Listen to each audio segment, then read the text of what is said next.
This is Annabelle Gauberti and you are listening to Lawfully Creative, my chance to talk with professionals in the creative industries to hear their stories, what inspires their creation, what decisions change their careers, what relationships influence their work. So I am comfortably seated with Didier Zerath at the Prince de Galles Hotel in Paris, off Champs-Élysées Avenue, and it's really lovely. So you might hear some music from time to time. It's because we are in the courtyard. So let's get started with this second podcast of Lawfully Creative. And let me introduce you my guest, Didier Zerath. Didier is a talent manager, and in particular a music manager, and he's going to tell you more about that himself. And he's been active in the music industry for 30 years? Yeah. I was very surprised actually, Didier, because I Googled you today, I put your name on Google. Oops. I hope that's okay, that's like the first step. And I was really surprised because apart from your Twitter account, there is nothing about you on the internet. That's surprising because I Google myself from time to time. I have about 2 pages. I have a website. I have a Facebook page, and I'm on Twitter. I'm very active on Twitter. I'm not very good at Facebook. I must say. Great. So yes, indeed. So what's your background exactly, work-wise? At the moment, I understand that you are managing DZ Factory, which is a management consultancy business, and that you are also the president and the founding member of AMA, the Alliance des Managers d'Artistes, at ama-france.com, I believe. Yeah. And I'm actually a member of AMA. And in the past, you were also related to the IMMF, if I remember well. And I still am. I mean, quickly. My background is major record companies. I've worked for BMG, EMI, and Warner's. In which capacity were you there? I started as a sales rep. Okay. Working for BMG in the early 80s, actually, when we launched BMG in France. It was created January 1st, 1980. Okay. So I was a sales rep. I became a product manager, Arista, at BMG. What's a product manager? Product manager is basically you take care of a given number of artists. I was looking after, the main catalog was Arista Records, and then there was a German one as well, which was called Hansa Records. As you know, BMG is a German company. Right. Hansa was very important in Germany, and so I was taking care of both Arista Records, Hansa Records, and then later on Jive, when Jive joined, got distributed by BMG. Okay, so basically you were working for one of the largest independent publishers, BMG. I believe that you are bilingual in German, right? I do speak German fluently. And so you were, as you were saying, a product manager for BMG for quite a few years. And then working out of Paris? I was in Paris. I was based in Paris. As a sales rep, I was based in eastern France. In Strasbourg, which is at the German border. Okay. And basically, I got the job because I was fluent in German, as funny as it might sound. Moved to Paris when I was promoted to position as a product manager, label manager, product manager. Right. I left BMG in '87 and started my own record company. Okay. And I distributed a label in Belgium called Le Disque du Crépuscule, which I loved very much. So what were you doing in your own company? My label... It was a label, sorry. It was a label. So you were going from publishing work into I've never worked for a publishing label. Company. It's not a publishing company. BMG is not a publishing company. It has a publishing arm, but I was coming from the record company background. I always had a record company background. Okay. And BMG as a record company was set up in France in 1980, January 1st, 1980. Okay. I've always thought that BMG was mainly known as one of the largest independent publishers. No. It's a long story, obviously. BMG, as it is today, which is now called BMG Rights Management, is a publishing company.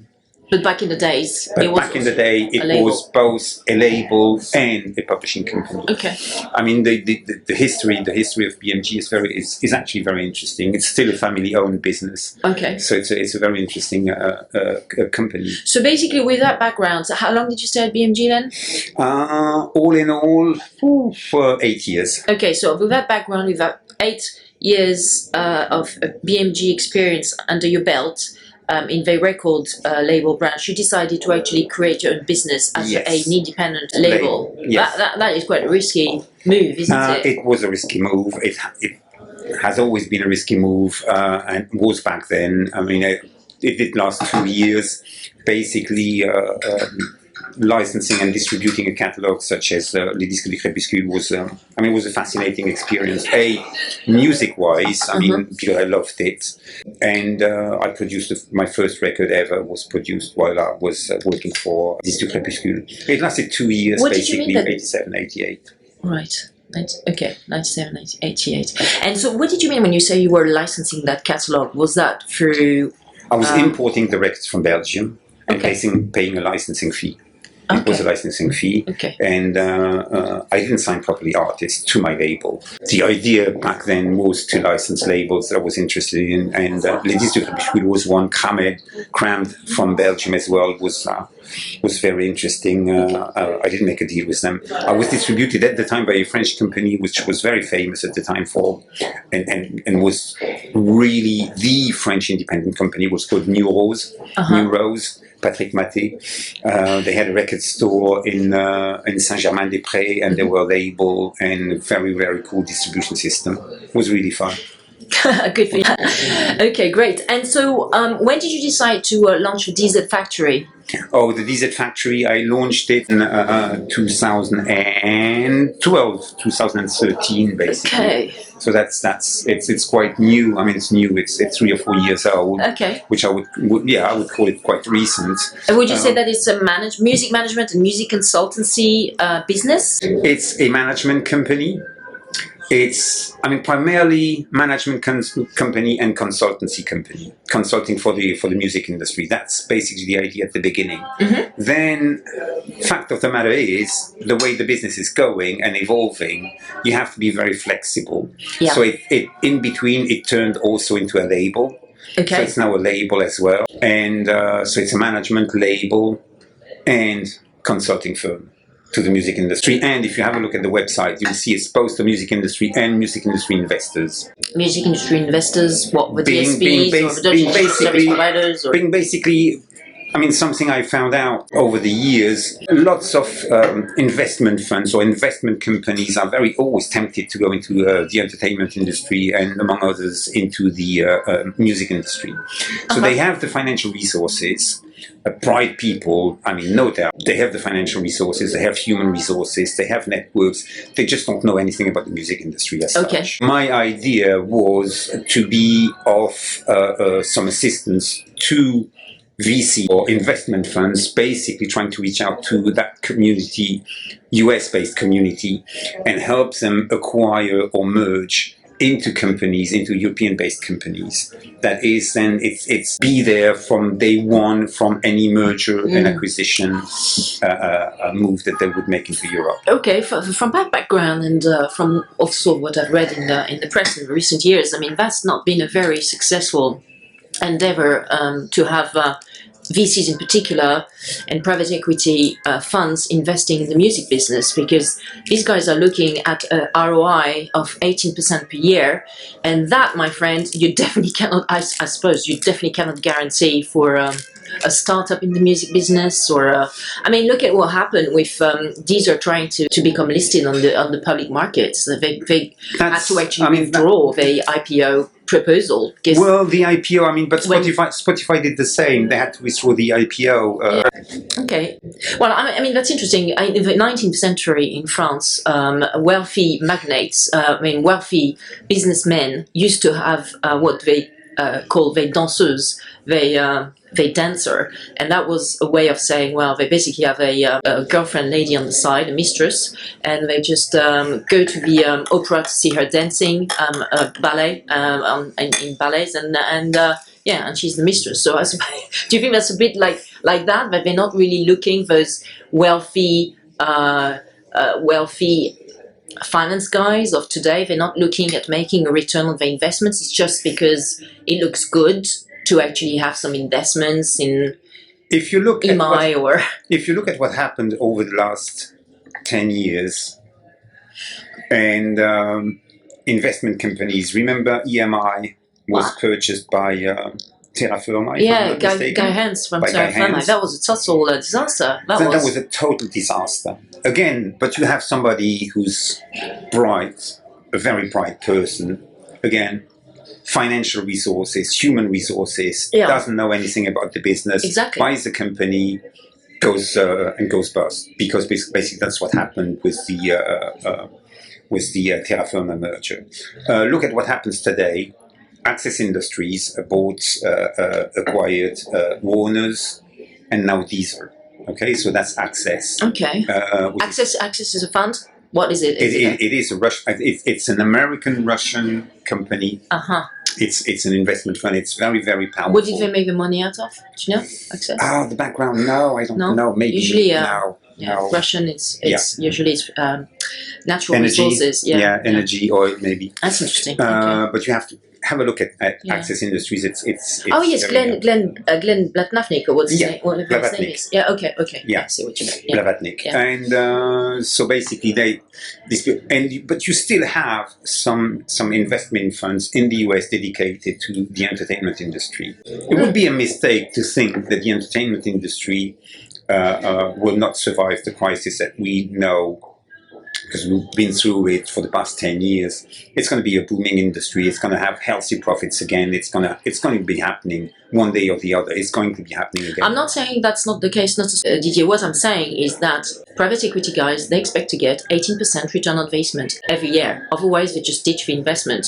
And that, for creative industries, is a very difficult goal to achieve, because you can't really scale up a creative business as you can with a tech company, where you can scale it up and just sell the license to your software to billions of human beings, and therefore you're going to make a fortune. But anyway, if you have an analysis, if you analyze major record companies, you had two kind of major record companies. Some were market share driven, some were profit driven. Mm-hmm. The market share driven ones were Universal and Sony Music. Both companies still surviving, still existing today. Profit-driven companies, Warner's, for example. I did work for Warner's, and Warner's had an 17 to 18% profit margin on while I was working at Warner's. So no, I mean it's feasible. 17-18% profit margin is feasible. So you've been a music manager for how long? When I left Warner's in 1997, so it's been 20 years? 97. Yeah, 20 years. Right. Wonderful. God. So which bands, or what type of bands have you been managing? I have always been managing up-and-coming artist development. Basically, that's what I'm focusing on. That's what I'm interested in. Okay. Up-and-coming. Yeah. New acts. That's even rougher edge that's of probably the toughest. Music management. That's probably business. the toughest area in music management. For sure. I mean, already being a music manager is a tough job. It's a rough job. I became a talent manager myself earlier this year. I noticed that a lot of music acts are just not wired like music lawyers, so to speak, and and music executives, and that you need to talk to them in a very different way. And although I do have a lot of sympathy, and also I want to nurture, of course, this talent, at the end of the day, it needs to be about the bottom line, and that is something that a lot of acts find difficult to understand. It's not their world. No. It's not their world. It's not the way they think. It's not the way they're not driven by profit. They're not driven by business. They are driven by creativity. They are very creative people. And what you do need is somebody who is a bridge between the business world and the creative world, and that's exactly what the manager is all about. Yeah. The manager is explaining to the business side of the industry, the creative world, and is explaining the business side of the industry to the creative world. Yeah. So basically, he's a bridge. He's trying to bridge both worlds, creative and business. Yeah, I think it's a tough balance to achieve, because you could end up being sandwiched between the two, the creative side and the business side. But I quite liked as well the expression that Ross Stone, Ron Stone, apologies, the manager that you interviewed at Midem 2015 coined, which is that basically you are the CEO of the artist of a band. It says it all. It says it all. You're the CEO. I mean, especially today. Today, artists are becoming brands and are becoming industry. So all the strategies you apply to artists are brand strategies, and you're the CEO of the whole operation. Yeah, of a Of course business, you of a music business, fair enough. So on this note, actually, you, aside from your music management and consultancy business, Diesel Factory, you are quite involved on the For profit. association standpoint, yeah. Yeah. And so you've been involved as a treasurer of the IMMF. So would you please explain to us what IMMF is and what's the difference between MMF and IMMF? When I decided to become a manager in 1997, when I left Warner's, the first thing that struck me, that really became clear to me, is that managers are very isolated. What? Because they work by themselves? Because they are by character, by nature, lone wolves, and because that's the structure of the business, you're on your own, basically. Right. So the idea was, how can we help managers to network, and especially considering the French situation, to become more professional. So, as I used to live in London and in How long in did the you UK, stay in London for? 5 years. Oh, right. 5 years. From when to when? From 1990 to 1995. Okay. I'm still based there and Paris, both. So basically what happened is that you had a structure in the UK called the IMF. IMF, okay. It was called the IMF, and we changed the name later on to MMF, because the IMF is the International Monetary Fund as well. So, okay. You know, competing against the International Monetary Fund was not a good idea. Was not the smartest move to make. So what does it stand for, MMF? So MMF was founded in the UK.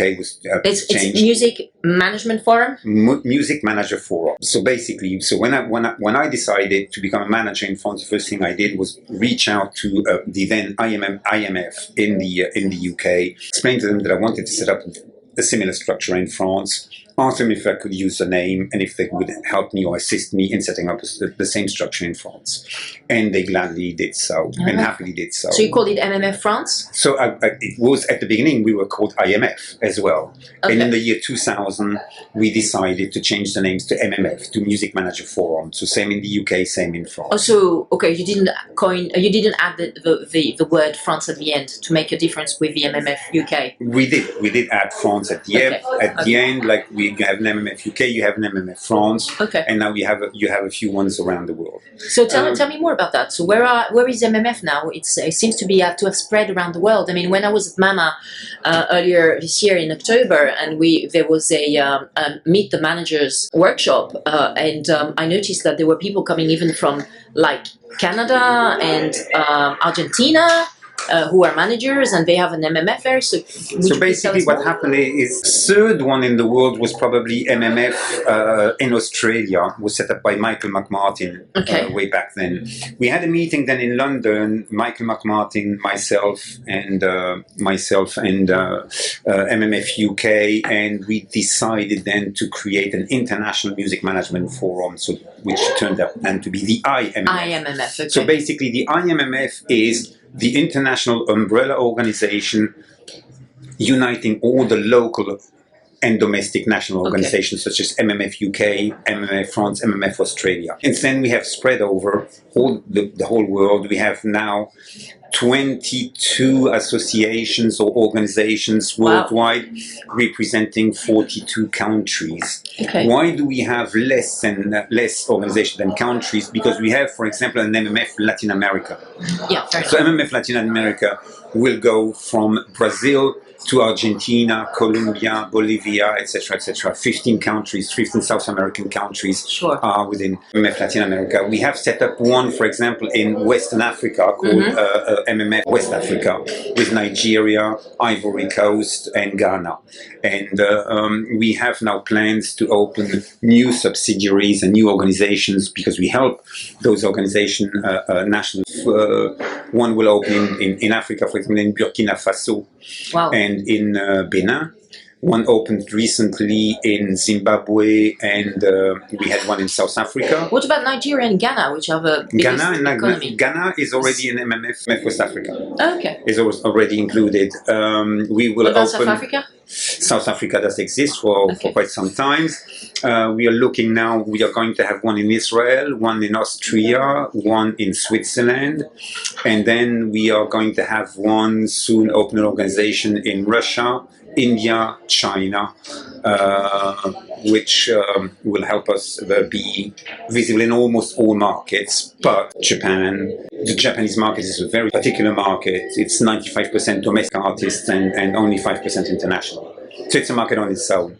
So are you still involved with IMMF? And I am still MMF involved France? with the IMMF. I am a member of the board. I was a treasurer until a year ago, and I stepped down a year ago after the 2-year term to focus on specific situation in France where MMF France has decided to leave the IMMF. So MMF France is no longer a member of the IMMF, and I have set up a new structure called AMA, which is the Artist Managers Alliance, or in French, Alliance des Managers d'Artistes. So basically it fits both languages, French and English. And AMA now is the sole and unique representative of the IMMF in France. One thing about the French framework for managers, and in particular music managers, has struck me as very odd. You explained to me when we had this conversation, I think around a year ago, and I was thinking of, in addition to being a music lawyer, becoming also a talent manager. You told me, have you actually read that decree from 2011, French decree from 2011, which basically regulates the whole management industry in France? I was like, what? Yeah, and you also have to basically register your name on a list of managers, which is managed by the French Ministry of Culture. I was like, what is this? In the UK, for example, where, as I said, I spent quite a lot of time for my legal practice, being like the management business is totally unregulated, and you don't have to be licensed or to be registered on a list, which, by the way, has actually been removed in December 2000. Exactly at the end of last year, beginning of this, and because it was useless and also not. I don't think it was managed very well by the French ministry. So some of the regulations in that French 2011 decree relate to the fact that the fees for managers, commissions, are capped at maximum 10%, and in certain cases 15%. It's 10 plus 5, yes. Yeah, and also you need to basically have a written contract, which of course I can understand. Of course, this by law. How does this come about? Why does it need to be regulated? It's for historical reasons. I mean, French artists have a very specific contractual situation. You have to understand that a French artist, when he's either recording or on stage, is an employee, and that the concert promoter or the record producer is an employer. As such, he's paying him a salary. Right. Historically speaking, and by law, it is forbidden to be paid or to take a fee from somebody's salary. If you do some artist placements. So let's.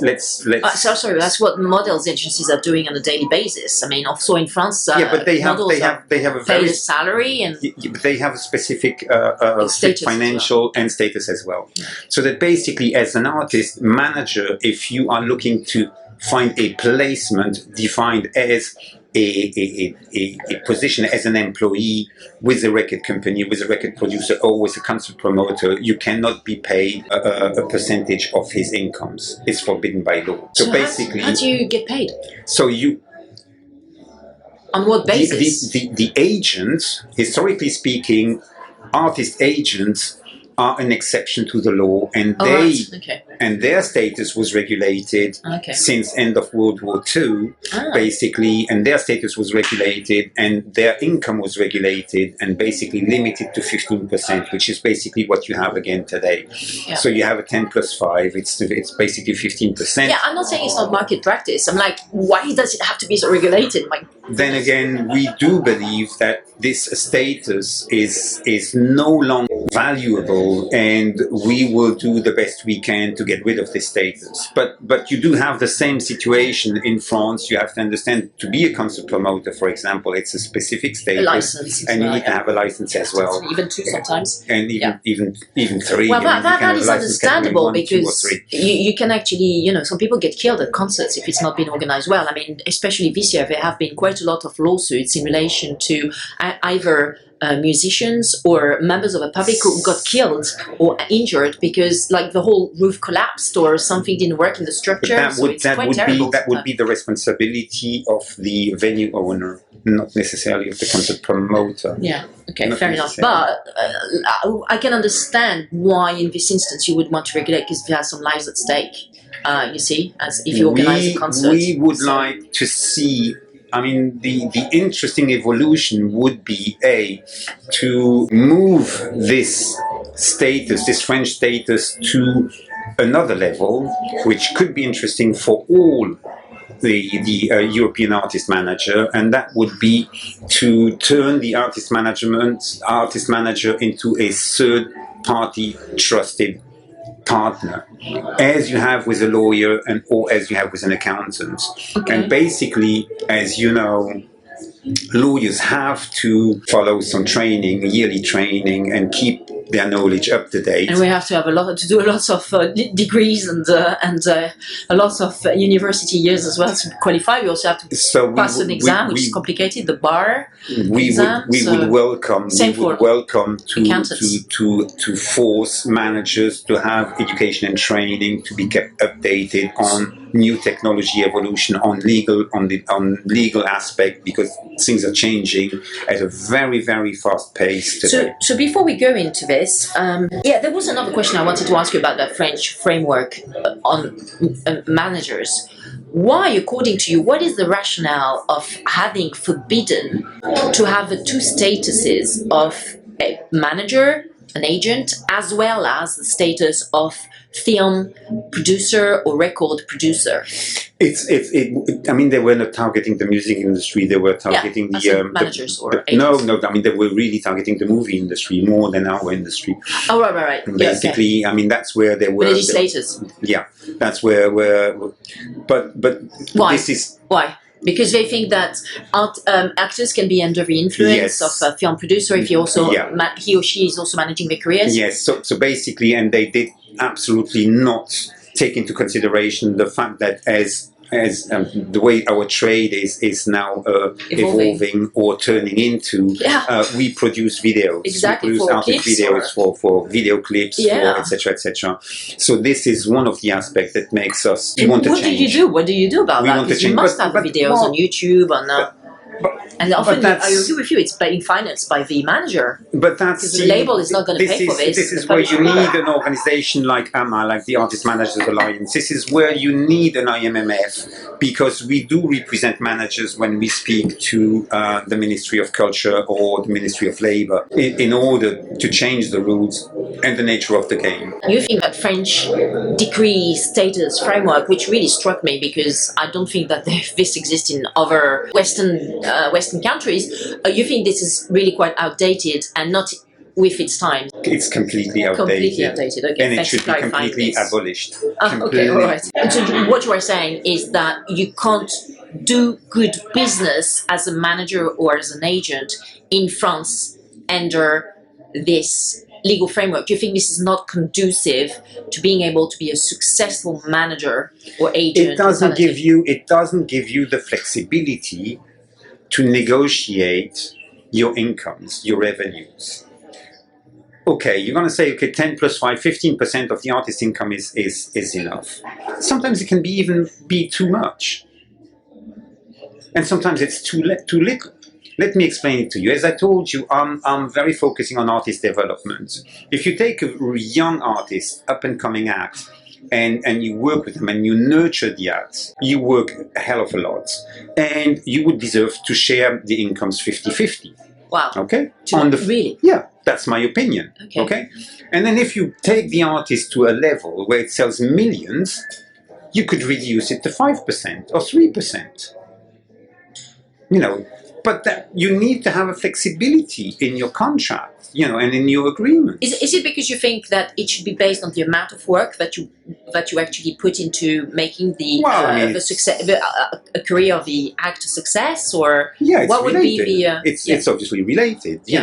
Working with young acts you cannot work with more than 2 or 3 young acts. For sure, and it takes you at least 2 to 3 years before sometimes releasing or seeing a project coming to fruition. Yeah. So basically, the little incomes you get at that time, okay, sharing it 50-50 with the artist is not shocking to me. It's not possible right now. No, it's not possible. No. And the law it's not possible nowhere.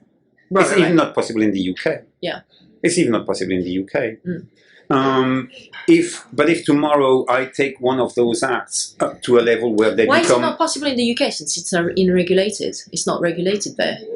Because it's... it's not market practice, you mean? No, it's not a matter of market practice. It was a court decision. A court decision? It's a court decision. So there's some case law? Yeah, there's some case law. It's a court decision that says that an artist manager cannot make more than 20%. Really? And contracts should not be longer than 3 years. Okay. When was that published by the... if I'm not mistaken, it was in the late 60s, and if I'm not mistaken, but that would need to be double-checked, it's David Bowie against his manager at the time. How interesting. Do you know that actually I heard recently that Elvis Presley, his manager, was taking 50% of his income. Yeah. No questions asked. Yeah. That was probably in the 60s as well. Yeah. And the reason... Colonel Parker was 1955 to starting 1955. Yeah. So basically the mid-50s. Yeah, was taking 50% of his income. And the reason why Elvis never toured internationally is because his manager didn't want to have to apply for a visa or something really quite ridiculous. That's why he never had an international career outside the US. No, what I'm saying is, and if you take an act to a level where it becomes a Madonna or a Prince, or I would be comfortable with taking 3%. Of course I would be. Let's check with Guy Osieri, who is her manager from Maverick. Next time, perhaps. We actually met like 2 years ago, I think, Midem in Cannes, in the south of France. Yeah, it was in Midem 2 years ago.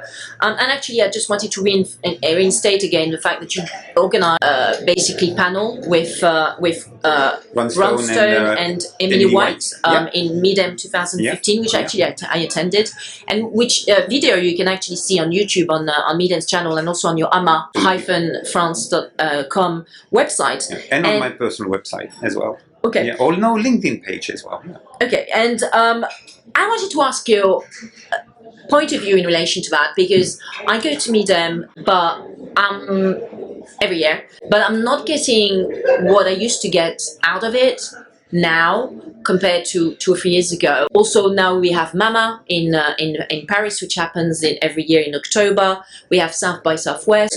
Which trade shows and music business events do you think are must for an exec or a manager in the music business to attend? Didier? I would make a difference between Midem and any other trade fair. Midem is a really international one. Historically speaking, it was the first one ever to exist. Started in 69 or something, 68, absolutely. Yeah? Mm-hmm. And the most international one.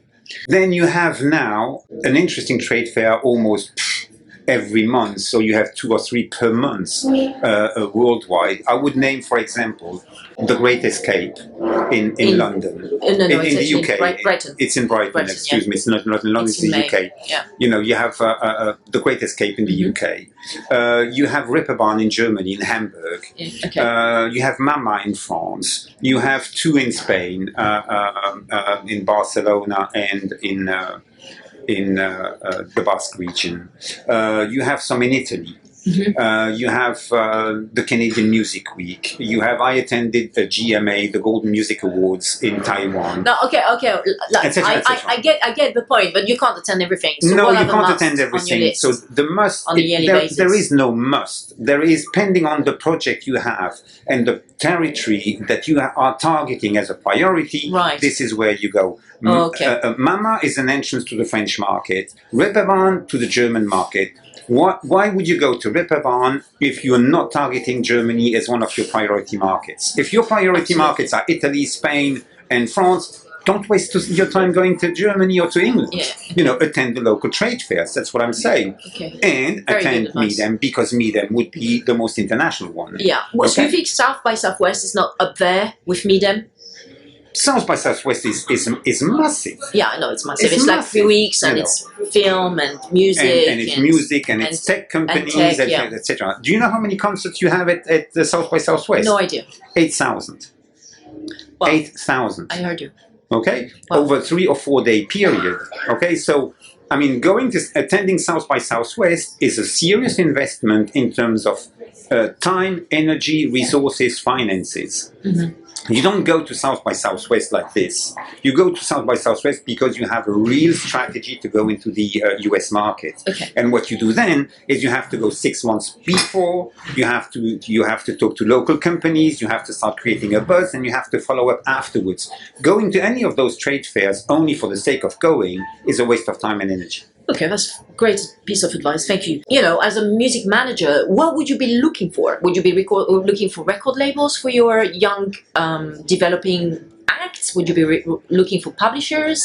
I mean, whenever I go to meet them, I've got these guys who are, oh yeah, I'm looking for some catalogs. Everybody's looking for some catalogs now in Medem. Because, you know, you just sit on your money and your catalog, and you just get the cash probably from all the royalties coming out of the collecting societies and also the DSPs. So why would you go to be a trade show? What are you looking for? As a manager, basically, my primary job is to put a team around the artist I'm managing. Okay. So if I need a label, I'm going to look for a label. If I'm looking for a PR company, label, publishing. But would you look for these there? Yeah. Okay. Yeah. Right. No, I mean, I wouldn't go there the box. You know, I mean, Medem or any of those trade fairs are places where you finalize or you initiate something, but you have to go prepared.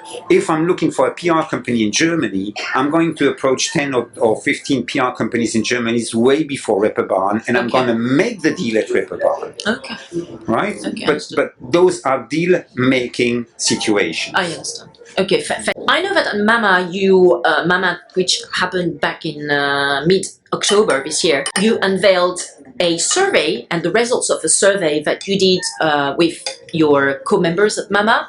Would you please tell us a bit more about that? Because the results were quite concerning, it showed quite a dire situation, well, really.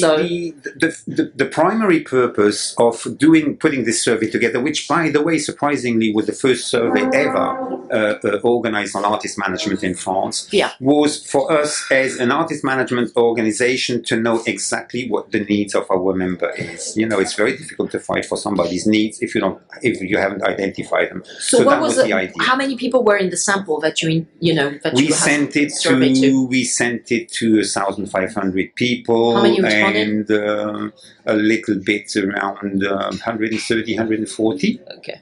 But 10% response rate. Well, about 10% response rate. Okay. So it was very interesting for us to be able to point the needs of our members. So what are the key points? What are the key takeouts from this survey and the results, the outcome of that survey that you want to pass on to our podcast We listeners? mentioned it before, the status and the need for us to have to get rid of the status.